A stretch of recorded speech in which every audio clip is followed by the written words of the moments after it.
안녕하세요. 오늘 나눌 말씀은 요한복음 15장 7절부터 11절까지입니다. 너희가 내 안에 거하고 내 말이 너희 안에 거하면 무엇이든지 원하는 대로 구하라. 그리하면 이루리라. 너희가 열매를 많이 맺으면 내 아버지께서 영광을 받을 것이요 너희는 내 제자가 되리라. 아버지께서 나를 사랑하신 것 같이 나도 너희를 사랑하였으니 나의 사랑 안에 거하라. 내가 아버지의 계명을 지켜 그의 사랑 안에 거하는 것 같이 너희도 내 계명을 지키면 내 사랑 안에 거하리라. 내가 이것을 너희에게 이름은 내 기쁨이 너희 안에 있어 너희 기쁨을 충만하게 하려 함이니라. 여기서 7절을 보면요, 너희가 내 안에 거하고 내 말이 너희 안에 거하면, 그러니까 너희가 내 안에 거하고, 이 말은 굉장히 좀 어렵죠. 이해하기가 굉장히 시적인 표현인데, 근데 그 다음에 말이 저는 마음에 드는데, 내 말이 너희 안에 거하면, 그러면은 무엇인지 원하는 대로 구하라. 그러면 이루리라. 제가 살다 보니까 그 말이 그 뭐라고나 사람 사이에 그 관계에서 가장 중요한 것 같더라고요. 그래서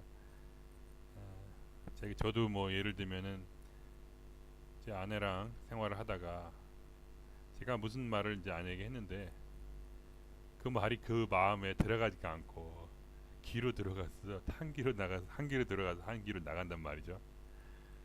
그러면은 이 관계라는 것이 무슨 뭐라거나 의미가 없죠. 서로 어떤 사랑이랄까 이런 것이 이제 부족한 것 같고, 또 내 말을 그래도 귀담아 들어야 되는데 무시를 하게 되면은 당연히 화도 나고, 하여간 서로 간의 관계라는 게 굉장히 나쁜 거잖아요. 그런 경험이 저도 살다 보면 그런 뭐라고나 벌써 10년 이상 결혼 생활을 하고 나니까, 또 저 같은 경우에는 저기 외국 사람이랑 살다 보니까 또 언어적인 문제 좀 있고 해서, 그래가지고 약간 그 말의 중요성에 대해서 굉장히 많이 평소에 느끼고 있는데, 저도 이 말씀을 보면서 정말 하나님의 말씀이 내 안에 정말 있어야겠다. 그러면 나와 주님의 관계가 진짜 좋아질 것이다. 그리고 또 그 다음에 그 말이 뭐 좋잖아요. 무엇인지 이룰 것이다. 그럼 살다 보면 우리가 무엇인지 이룬다는 말이 참 뭔지 참 이해는 잘 가지 않는 솔직한 얘기로. 그러나 하여간 하나님이 원하는 거든지 하여간 내가 원하는 거든지 하여간 우리의 소망이란 게 있잖아요. 근데 어쨌든 하나님의 소망이라는 것은 정확히 모르겠지만 하여간 어? 행복이라는 생각이 들어요. 저는. 그 충만한 기쁨과 행복과 사랑의 삶 이런 거. 그리고 저희도 마찬가지인 것 같아요. 물론 살면서 이렇게 돈도 중요하고 명예도 중요하지만 그래도 힘든 일이 있을 때라도 가족 간의 사랑이 있으면 그 버티고 나갈 수 있는 그 밑받침되는 그 힘이 있는데, 근데 가족 간에 불화가 있으면은 아무래도 그 살아갈 힘이 없다 그럴까, 소망이 없다 그럴까, 어려운 일이 있으면은 바로 좌절하고 이혼을 한다든가 아니면 뭐 직장 생활을 한다 할지라도 동료 간에 또 사장님하고 그 사이가 안 좋게 되면 아무래도 일하는데 재미도 없고 힘도 쭉쭉 빠지고 그렇죠. 그래서 뭔가 하여간 그 행복하게 될 수가 있는데 하나님의 계명이 내 안에 있으면, 그래서 오늘 그러면 하나님의 그 말씀 그게 무엇이냐, 오늘 말씀이 보면은 서로 사랑하라 그거든요. 별게 아니에요. 서로 사랑하라. 근데 우리가 11절에 오면 이게 사랑하는 것이 남을 위해서 꼭 한다기보다는 내가 이것을 너에게 이름은 내 기쁨이 너희 안에 있어 너의 기쁨을 충만하게 하려 함이니라. 이 보면 옛날에 그 읽어보셨죠? 그 달란트의 비유 이거 유명하잖아요. 거기 봐도 주의 기쁨에 참여한다 이거. 마지막에 달란트를 자기 달란트를 두 배로 이렇게 뻥튀기를 하게 되면 뻥튀기라기보다 이렇게 두 배로 늘리면은 받은 그 어떤 능력이나 이런 것들, 그렇게 되면 결국은 우리가 참여하는 것은 주의 기쁨, 충만한 기쁨에 참여하는 건데, 그러면 뭐 어떻게 해야 기쁨을 참여하게 되느냐? 서로 사랑하라.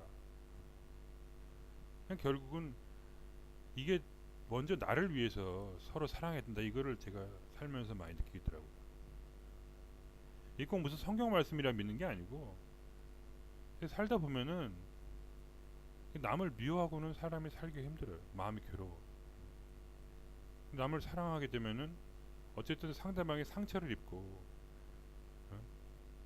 어떨 땐 막 피를 흘리는 것처럼 피투성이가 되는 것 같은 그런 고통이 마음에 있다 할지라도, 그래도 남을 사랑하게 되면 뭔가 이렇게 생동감 있고 사람이 살아있잖아요. 짝사랑을 하는 사람이라도 짝사랑이라도 해야지, 응? 뭔가 삶에 기쁨이 있고 힘이 있는데, 이게 남을 미워하게 되면은 이게 마음이 딱 갇혀서 버려. 그래가지고 직장에서도 사장님 미워하고 동료 미워하고, 그러면은 이게 뭔가 마음에 이게 흐르지가 않아. 끊겨. 딱 죽은 것처럼. 근데 아무리 집에서도 마누라가 날 구박을 하고 나를 미워하는 것처럼 보여도, 그럼 내가 그거를 상대를 해가지고 같이 미워하게 되면 마음이 답답하고 꽉 막히는데, 내가 그래도 선한 마음을 품고 사랑해야지. 그렇잖아요. 그러면은 이게 마음이 열리고, 그때 하나님이 나와 함께 있다는 걸 느끼겠더라고요. 그래서 기쁨이 있고 마음에 힘들지라도, 그게 마치 그 뭐라 하나, 하여간 살아있어야 되잖아. 살아있어야 되잖아.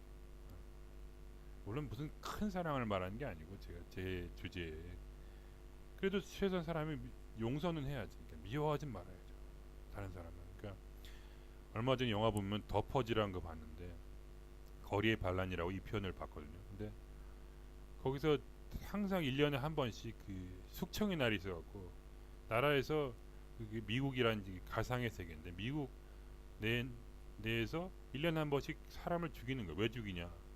정치인들이 가난한 사람들, 돈 없는 사람들을 빨리 제거를 해가지고, 그 세금을 어차피 안 내는 사람들이고, 세금을 많이 쓰게 하는 사람들이니까 빨리 제거를 한 다음에 나라를 부강케 하려고.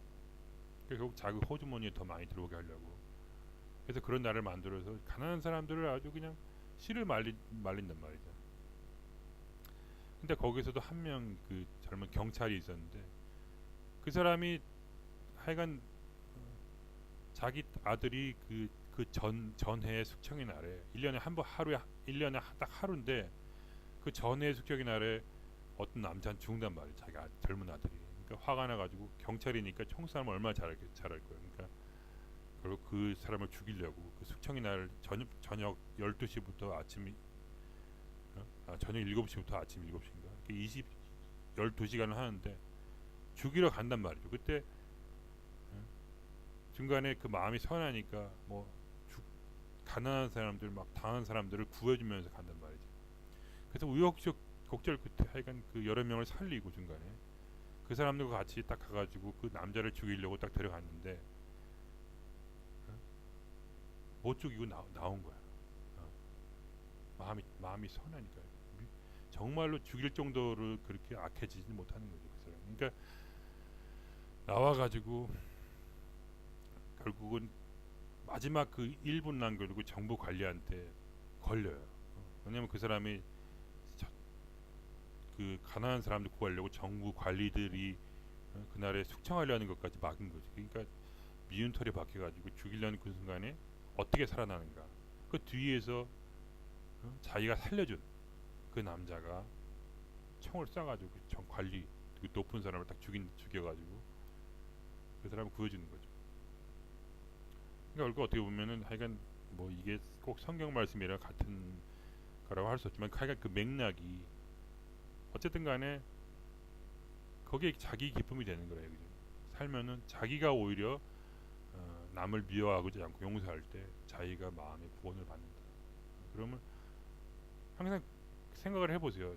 지금 누군가 여기서 들으시는 분이 마음이 너무 괴로워. 그러면 자기 속을 봐보세요. 누구를 지금 미워하고 있지 않은가, 용서를 못하고 있지 않은가, 거기에 이 속에서 해답이 있어요. 그래서 그거를 하나님의 말씀, 계명을 마음에 두라고 했거든요. 그냥 두는 거예요. 서로 사랑하라. 그러면 마음에 순종을 하고, 그래 나는 잘 힘들지만은 사랑을 해야지, 이렇게 하면은 하나님께서 그 마음에 함께 하셔서 기쁨을 충만하게 하실 줄로 믿습니다. 아멘.